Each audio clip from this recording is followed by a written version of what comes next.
activity that has to be punished by the government. And the main arguments in favor to criminalization of soft drugs are that basically soft drugs have detrimental health effect. For example, they can reduce motor control, and also they can lead to death eventually by overdose.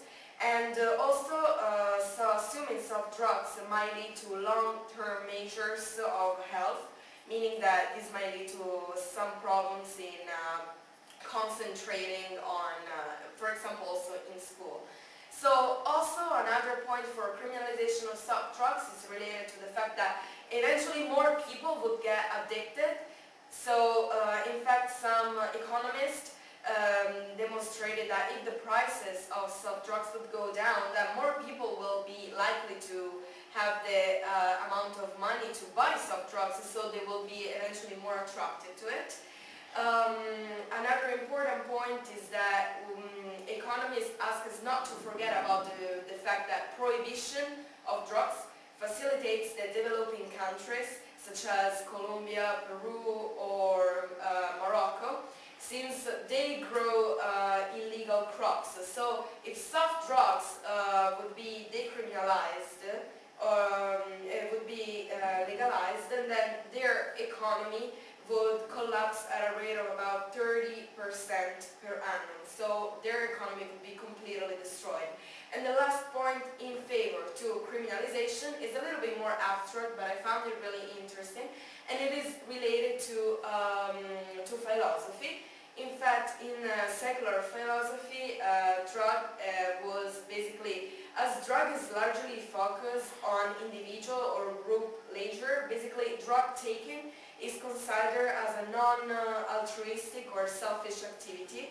Therefore, this leads also to some problems related to morality. That is why drugs should eventually be criminalized. So, now, after I have outlined the main arguments for drug prohibition, I would like to show you another video, another movie that would make you have a look about what people in Germany, which is a country where where drug has been criminalized and are still criminalized, what a German woman think about it. Okay, so what do you think about the Dutch government decision to legalize the soft drugs? I think it's not okay, because if you make this question for young people think differently, older people not. And then if you start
criminalization of drugs, while the other bloc actually is completely opposed to it. So both sides actually justified their support for the criminalization of drug or for criminalization of soft drugs through actual and valid arguments. But now we should really ask ourselves, what is the best option that European countries should eventually take? I mean, is it better to criminalize soft drugs or decriminalize soft drugs? Now, I'm not here to tell you what to think is better, but I would like just to give you a little resume about what prohibition and decriminalization actually might give you. So we saw how prohibition might make people feel inhibited in their own rights, but it seems to be also a powerful tool to secure them from drugs. Well, legalization might give people kind of an overdose of freedom, but it also gives people the possibility of choosing what is right or wrong for them. So at this point, I think you should decide what is better or what is worse for your country. Thank you very much. Very nice.